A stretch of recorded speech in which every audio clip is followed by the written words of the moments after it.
It was my third month working the night security shift at Northgate High in rural Ohio, a sprawling brick building that was over 80 years old. The kind of place where every floorboard creaks with a history you don't want to know. My job was simple: walk the halls, check the doors, and make sure no teenagers were trying to pull a prank.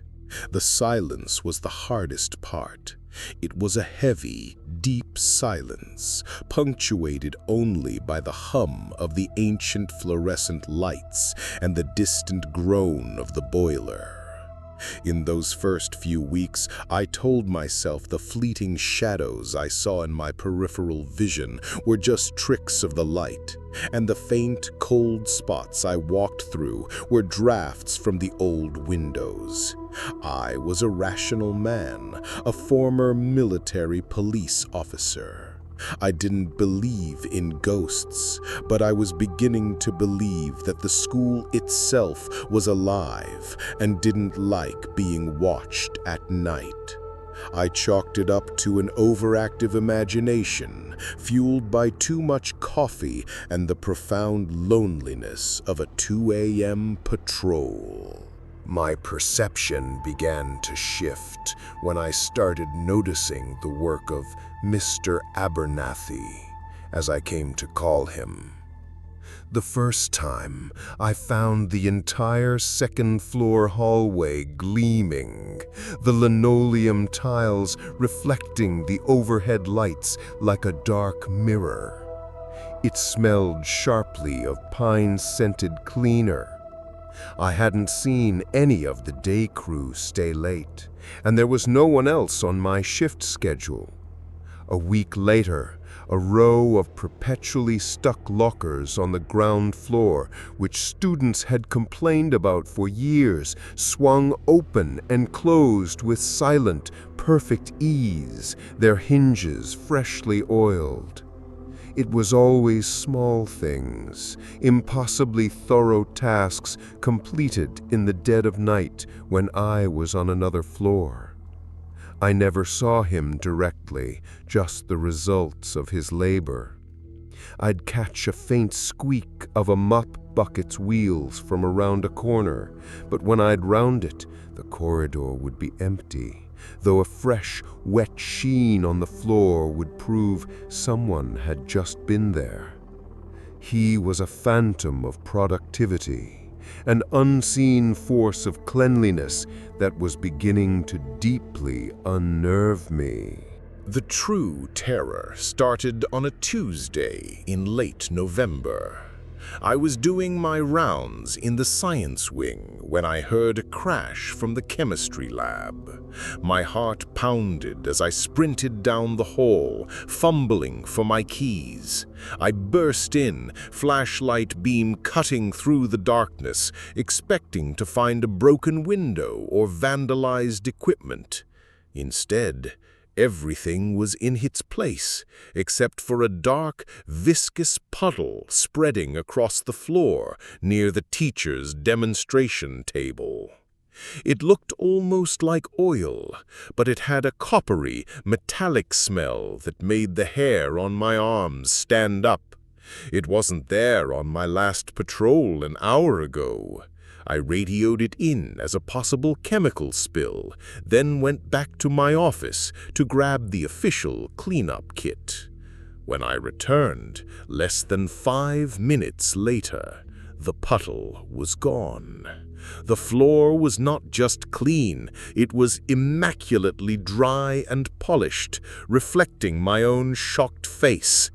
At the far end of the lab, I saw a tall, stooped shadow of a man in a janitor's uniform disappear through the solid oak door. I was shaking.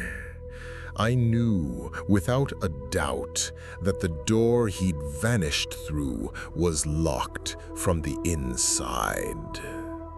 I started asking questions the next day, trying to be casual about it. I found the head of maintenance, a man named George, who'd been working at the school since the 1970s. I asked him if any old-timers from the janitorial staff ever came by to visit, maybe at night. George's friendly face went pale. He looked around nervously before pulling me into his office and closing the door.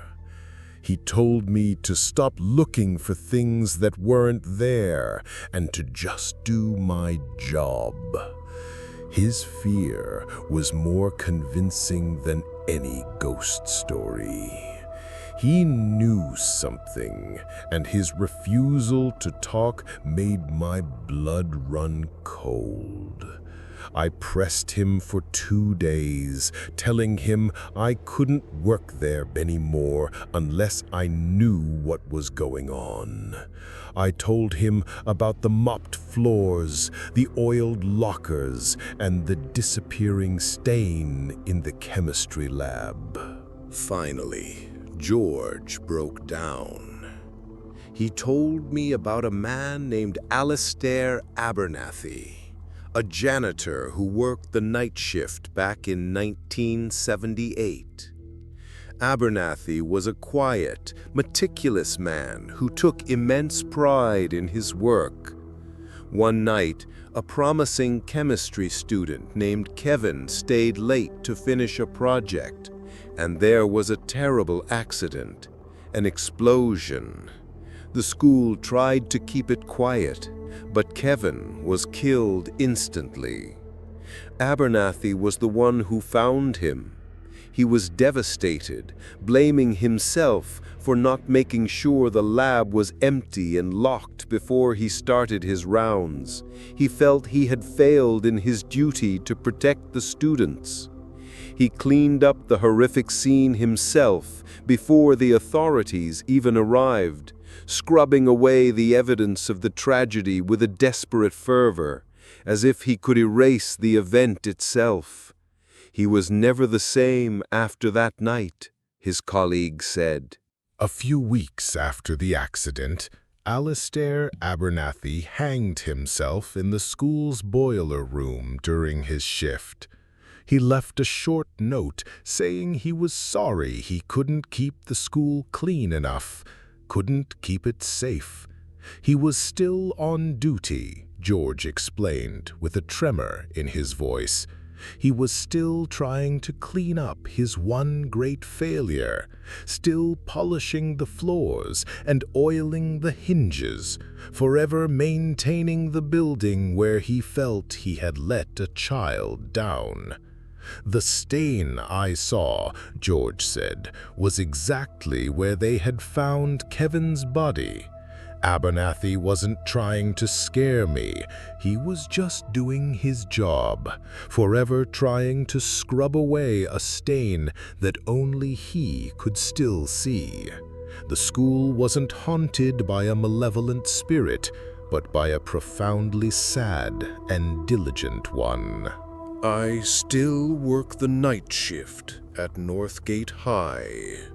I don't feel scared anymore, just a deep, sorrowful respect. Every night when I pass the chemistry lab, I pause and say, "It looks great in here tonight, Mr. Abernathy. You do good work." I never get a reply, of course, but sometimes when I return to my office after my final patrol, I'll find a fresh cup of coffee on my desk, still steaming hot, sitting right next to my patrol log. The room will be empty, and the air will have the faint, clean scent of pine. He's not a monster. He's just a lonely man who never clocked out, and that, somehow, is far more chilling than any ghost I could have imagined. My little sister, Chloe, started middle school this year. which meant she was finally old enough to ride the same school bus as me. Our driver was Mrs. Peterson, a cheerful woman with a cloud of white hair who had been driving Bus 7 for as long as anyone in our sprawling suburban neighborhood outside of Denver could remember. She knew every kid's name and every pothole on the route. But one rainy Tuesday in October, Bus 7 pulled up to our stop, and a man was behind the wheel. He was thin, with tired-looking eyes and a gray, weathered face. He just grunted when we got on, not even looking up. The regular kids mumbled about it. "Must be a substitute," someone whispered. The bus felt different immediately. The usual morning chatter was replaced by a tense quiet, and the air smelled faintly of cigarettes and damp wool. The man drove with a rigid focus, his knuckles white on the steering wheel, his eyes fixed on the road ahead as if he were trying to outrun something. The first sign that something was truly wrong was when he missed the turn onto Main Street. It was the turn we'd taken every single day for years. A few of the older kids at the front of the bus pointed it out. "Hey, mister, you missed the turn for the middle school," a boy named Kyle said. The driver didn't respond. He just kept driving straight, his speed increasing slightly. "Maybe he knew a detour because of the rain," I told myself, trying to rationalize it. But then he drove right past the next major intersection, the one that led back toward the highway and the high school. He was taking us deeper into a series of unfamiliar, winding back roads lined with dense pine trees that crowded the pavement. The rain started coming down harder, drumming against the roof and smearing the world outside the windows into a blurry green and gray nightmare. Chloe grabbed my arm, her knuckles digging into my skin. "Where is he going?" she whispered, her voice trembling. Panic began to ripple through the bus like an electric current. The younger kids in the front started to cry, their soft sobs cutting through the sound of the rain. Kyle stood up again and walked toward the driver. "Sir, you need to stop the bus. You're going the wrong way," he yelled, his voice cracking with a mixture of fear and bravado. The driver didn't even flinch. It was like he couldn't hear us. I pulled out my phone, my fingers fumbling with the screen. No signal, of course. We were in a dead zone, miles from anywhere familiar. I looked around desperately and noticed something terrifying. The metal handle for the rear emergency exit door was gone, replaced by a smooth, bolted plate. He had prepared for this. This wasn't a mistake. We were being taken somewhere. The realization hit me like a physical blow, and the air in my lungs turned to ice. We weren't on a school bus anymore. We were in a cage. After another 10 minutes of driving down a deserted dirt road, the bus finally lurched to a stop. We were in front of an old, derelict farmhouse, the kind you see in horror movies.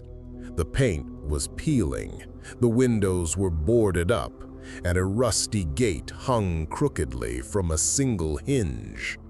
The engine cut out, and the silence that followed was more terrifying than the crying had been.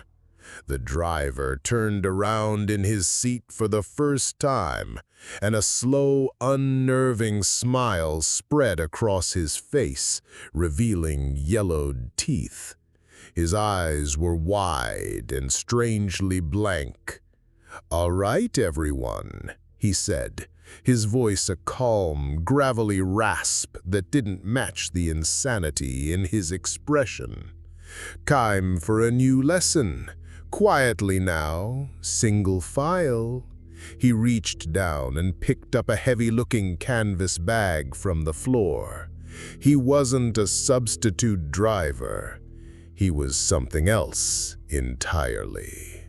Something that had been waiting for us. Just as he stood up and took a step into the aisle, the sound of a blaring horn cut through the air. A battered pickup truck came barreling down the dirt road and swerved to a stop, blocking the bus door. An old farmer, the kind with a face like a road map and a shotgun resting on the passenger seat, jumped out. "What in God's name are you doing with that bus on my property?" he bellowed. Our driver froze, his eyes darting between the farmer and the terrified faces of the children. His calm demeanor shattered. For a split second, he seemed to consider his options. Then he wrenched open his side window, scrambled out, and disappeared into the thick woods behind the farmhouse. The farmer helped us force open the main door, and we all spilled out into the rain, sobbing and shaking, but safe. The police arrived, and the story came out in pieces. The man was a drifter with a long criminal record. He had subdued the real substitute driver that morning and stolen his uniform and the bus. He had no connection to the school or any of the children. His motive was unknown. Maybe it was for ransom, or maybe it was something far, far worse. They never caught him. The search in the woods turned up nothing but a set of footprints that vanished at a nearby creek. The incident was a brief, terrifying headline in the local news. But for the 30 of us on that bus, it was a scar we would carry forever. I never rode a school bus again. Every time I see one, I don't see a symbol of childhood and education. I see a yellow cage on wheels. And I see the cold, empty eyes of the man who took us on the wrong route. My sister Chloe still has nightmares. She wakes up screaming that the bus is driving into the dark and it won't stop. I sit with her until she falls back asleep, but I don't sleep much myself. I stay up and watch the road outside my window just in case. They said he was a drifter, that he was long gone from Colorado, but I know what I saw in his eyes. It wasn't the look of a man who was just passing through. It was the look of a man who had found something he wanted, and I can't shake the feeling that one day he might come back to finish the lesson he started. It's a constant, low-level fear that lives in the back of my mind, a chilling reminder that the world is full of wrong turns, and sometimes there's no way to know you're on one until it's far too late. I took a job as a student librarian at the University of Vermont's oldest collection, the Billings Library. mostly for the quiet and easy money. The library is a massive stone structure, a labyrinth of towering shelves and dusty, forgotten corners. My main job was shelving returned books in the special collections wing, a place where the air itself feels ancient.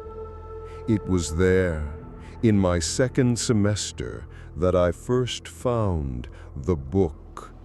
It was thin, bound in dark, cracked leather, with no title on the spine or cover. It had no call number, no barcode, no markings of any kind to indicate it belonged to the library. Thinking it was a student's journal that had been left behind, I placed it on the circulation desk for lost items. The next day, it was gone. I assumed someone had claimed it and thought nothing more of it. A week later, I found the book again. This time, it was wedged between two oversized atlases in the geography section, a place I had just organized. The sight of it sent a strange chill through me. It was the exact same book. I opened it. The pages were yellowed and brittle, filled with elegant, handwritten script and strange, unsettling diagrams that looked like a cross between botanical drawings and anatomical sketches of impossible creatures. There was no author's name, no date. It felt wrong. I took it to my supervisor, Mrs. Davies, who had been working there for 40 years. She frowned, examining it with a practiced eye. "Uncatalogued," she murmured. "Probably a donation that fell through the cracks decades ago. Put it in the discard pile. We'll deal with it later." I did as she asked, dropping it into a large cardboard box destined for the incinerator. That should have been the end of it, but the book had other ideas. I started noticing it around campus. I saw a quiet freshman I knew from my dorm, a guy named Leo, reading it in the cafeteria. He was engrossed, his face pale, his eyes wide and unblinking. A few days later, I saw a girl from my literature class sitting with it under a tree on the quad, tracing the strange diagrams with her finger. She looked like she hadn't slept in days. Each time I saw the book, the person holding it seemed diminished. They became withdrawn, quiet, and obsessed. They stopped going to classes, stopped talking to friends. They were just consumed. I tried talking to Leo about it, asking where he got the book. He just stared at me with hollow eyes and whispered, "It found me. It knows I can understand." The next week, Leo's dorm room was empty. He had officially withdrawn from the university, leaving all his belongings behind. The final straw was when I found the book on my own desk in the library, sitting right on top of my shift schedule, as if it were waiting for me. I felt a wave of nausea and pure, unadulterated fear. This wasn't a coincidence. The book was moving, choosing its readers. I snatched it, my hands trembling, and marched straight to the library's deep archives, a restricted area in the sub-basement. I demanded Mrs. Davies help me figure out what this thing was. Seeing the look on my face, she finally relented. She unlocked a dusty cabinet filled with old handwritten acquisition ledgers from the early 1900s. We spent hours poring over the faded ink, looking for any description of an unmarked leather book. Finally, we found it, a single entry from 1909. One journal, anonymous, donated from the estate of Elias Thorne. Elias Thorne, according to the university's records, was a brilliant but deeply troubled student who was expelled in 1908 for practicing what the administration called unholy arts. He was obsessed with folklore and the occult, specifically with the idea of a sentient narrative, a story that could feed on the attention of its reader, slowly drawing their life force, their very consciousness, into its pages to sustain itself. He believed he could create one. Elias disappeared a year after his expulsion, and his personal effects, including his journal, were anonymously donated to the library. The ledger had a chilling note scribbled in the margin by the librarian from that era. Book exhibits a disquieting migratory tendency. Several students have become lost to it. Recommend destruction. The book wasn't just a collection of weird drawings and writings. It was a prison. Elias Thorne hadn't just written a story, he had become one. And to keep his story going, he needed new characters. Leo, the girl from my literature class, and countless others over the last century hadn't just dropped out, they had been read, absorbed, and written into the narrative. They were trapped inside the book, their lives fueling its unnatural existence. The reason it kept showing up was because it was hunting, looking for its next reader, its next victim. It was a predator masquerading as literature, hiding in the safest, quietest place on campus. Mrs. Davis and I knew we couldn't just discard it. It would just come back. We took the book out to a clearing in the woods that night. We doused it in lighter fluid and threw a match on it. It went up in a horrifying shriek of burning air, the flames turning an unnatural shade of green. For a moment, I thought I could see faces twisting in the fire, their mouths open in silent screams. We stayed until it was nothing but a pile of greasy ash. I quit my job at the library the next day and tried to forget. But I can't. Sometimes when I'm walking through a bookstore or even just browsing online, I feel a strange pull toward a certain book, a book with a plain dark cover and no title. I never click on it. I never pick it up. Because I know that some stories are not meant to be read, and some authors never, ever want their story to end.